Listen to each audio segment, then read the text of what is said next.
Halo Otakers, kembali lagi sama kita di channel Utaati Otak. Nah, di video kali ini kita akan membahas macam-macam penyerbukan beserta contohnya. Otakers, sebelum kita mengenal macam-macam penyerbukan, alangkah baiknya kita mengetahui sedikit penjelasan dasar tentang penyerbukan. Penyerbukan yang juga biasa disebut dengan polinasi ini merupakan bagian penting dari proses reproduksi tumbuhan berbiji. Hal ini dikarenakan pada tumbuhan generatif memiliki alat perkembangbiakan berupa putik atau betina dan benang sari atau jantan.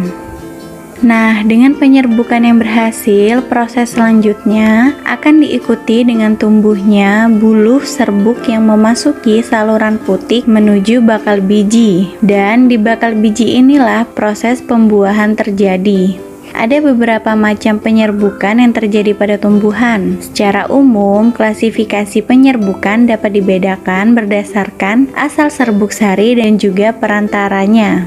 Berikut ini pembahasan dari masing-masing macam penyerbukan beserta contohnya. Nah, yang pertama kita akan membahas macam-macam penyerbukan berdasarkan asal serbuk sari.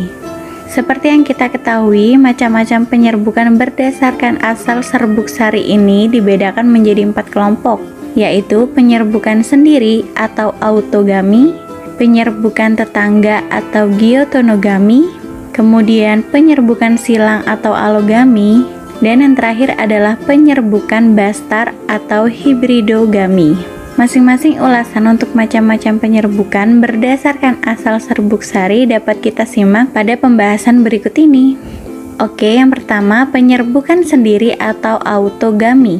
Nah, di penyerbukan sendiri ini terjadi ketika serbuk sari dipindahkan dari kepala sari ke kepala putik bunga yang sama atau bunga itu sendiri. Biasanya nih, cara penyerbukan ini hanya terjadi pada bunga biseksual. Ciri-ciri umum penyerbukan sendiri adalah bunganya termasuk bunga sempurna yang memiliki kelamin jantan dan kelamin betina dalam satu bunga saja.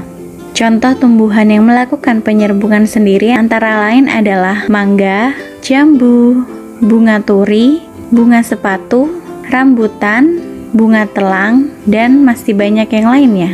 Yang kedua adalah penyerbukan tetangga atau geitogami. Nah, pada penyerbukan tetangga ini, penyerbukannya yang dapat terjadi apabila serbuk sari yang jatuh atau menempel pada putik berasal dari bunga yang lain, tetapi dalam penyerbukan ini, bunganya masih dalam satu tumbuhan itu juga atau masih dalam satu ekosistem.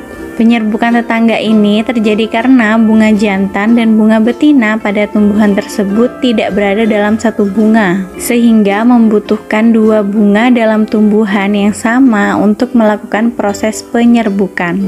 Contoh tumbuhan yang melakukan penyerbukan tetangga adalah jagung, padi, kelapa, kelapa sawit, mawar merah, mawar putih, dan juga masih banyak yang lainnya.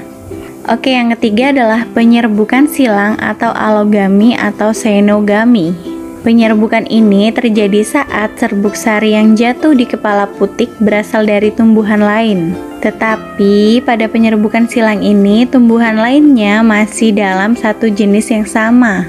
Melalui penyerbukan silang ini dapat menghasilkan variasi keturunan karena perpaduan dua sifat tumbuhan induknya. Dan secara umum semua tumbuhan bisa loh melakukan penyerbukan silang, khususnya dengan bantuan manusia. Contoh tumbuhan yang melakukan penyerbukan silang antara lain melinjo, kamboja, pinus, mawar, dan masih banyak yang lainnya. Oke, penyerbukan berdasarkan asal serbuk sari yang terakhir adalah penyerbukan bastar atau hibridogami. Penyerbukan bastar ini serbuk sarinya berasal dari tumbuhan jenis lain, masih dalam satu jenis tetapi memiliki sifat yang berbeda. Dalam penyerbukan ini, serbuk sari jatuh ke kepala putik bunga lain yang berbeda varietasnya. Penyerbukan bastar ini umumnya akan menghasilkan varietas maupun spesies yang baru. Nah, contoh tumbuhan yang melakukan penyerbukan bastar adalah mawar merah dengan mawar putih, kemudian lili kuning dengan lili merah muda, lalu ada jambu batu merah dan jambu batu putih, serta masih banyak yang lainnya.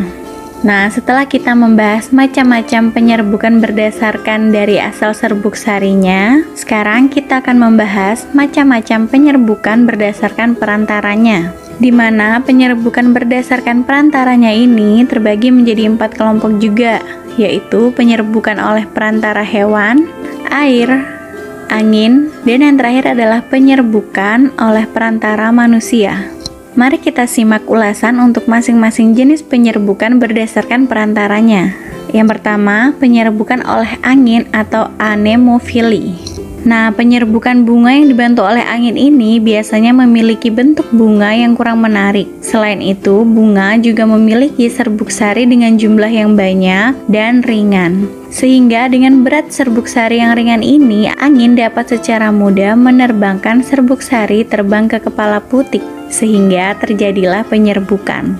Ciri-ciri bunga dengan penyerbukan oleh angin yaitu adalah bunganya tidak berwarna, kemudian tidak memiliki kelenjar madu, lalu jumlah serbuk sarinya banyak, kemudian serbuk sari memiliki berat yang ringan, lalu kepala sari besar dan memiliki tangkai sari yang panjang, dan yang terakhir adalah bentuk putiknya terentang keluar, panjang, dan berbulu. Contoh tumbuhan yang melakukan penyerbukan dengan bantuan angin antara lain adalah kelapa, rumput, jagung, padi, kelapa sawit, dan masih banyak yang lainnya. Oke, yang kedua adalah penyerbukan oleh hewan atau zooidiofili. Jenis penyerbukan ini bisa terjadi pada bunga tumbuhan karena bantuan hewan, seperti kupu-kupu, lebah, kelelawar, tiput, burung, atau serangga lainnya. Nah, penyerbukan dengan bantuan hewan ini umumnya terjadi pada tumbuhan dengan bunga yang menarik. Penyerbukan dengan bantuan hewan termasuk jenis penyerbukan yang paling banyak terjadi loh. Berikut ini ciri-ciri bunga dengan penyerbukan oleh hewan. Yang pertama, berwarna-warna sebagai daya tarik. Yang kedua, berbau harum. Yang ketiga, bunga mempunyai kelenjar madu atau nektar. Yang keempat, serbuk sarinya berlendir sehingga dapat melekat di tubuh hewan. Dan yang terakhir adalah putik pada bunga tersembunyi dan berlendir. Contoh tumbuhan yang melakukan penyerbukan dengan bantuan hewan ini antara lain tumbuhan mawar, melati, kenangan, sepatu, dan juga masih banyak tumbuhan yang lainnya. Oke, yang ketiga adalah penyerbukan dengan bantuan air atau hidrogami. Jenis penyerbukan ini bisa terjadi pada bunga tumbuhan karena air, yang membuat serbuk sari jatuh ke kepala putik. Proses penyerbukan dapat terjadi karena bunga tumbuhan terendam air, dan bisa juga terjadi karena terkena air hujan atau karena tumpahan air yang lainnya. Hal ini membuat serbuk sari rontok dan mendekati kepala putik. Pada penyerbukan dengan bantuan air ini tidak ada ciri khusus bunga yang melakukan penyerbukan jenis ini. Contoh tumbuhan yang melakukan penyerbukan dengan bantuan air adalah ganggang, hidrilla, dan masih banyak yang lainnya. Nah, penyerbukan melalui perantaranya yang terakhir adalah penyerbukan dengan bantuan manusia atau antropogami. Jenis penyerbukan ini bisa terjadi pada bunga tumbuhan karena campur tangan manusia. Terdapat beberapa tumbuhan yang tidak memungkinkan terjadi proses penyerbukan jika tidak ada bantuan manusia. Ciri-ciri tumbuhannya adalah memiliki serbuk sari dan kepala putik yang tidak dalam satu bunga tunggal, serta serbuk sarinya sulit rontok. Contoh tumbuhan yang melakukan penyerbukan dengan bantuan manusia ini adalah salak, vanili, semangka, buah naga, dan juga masih banyak tumbuhan yang lainnya.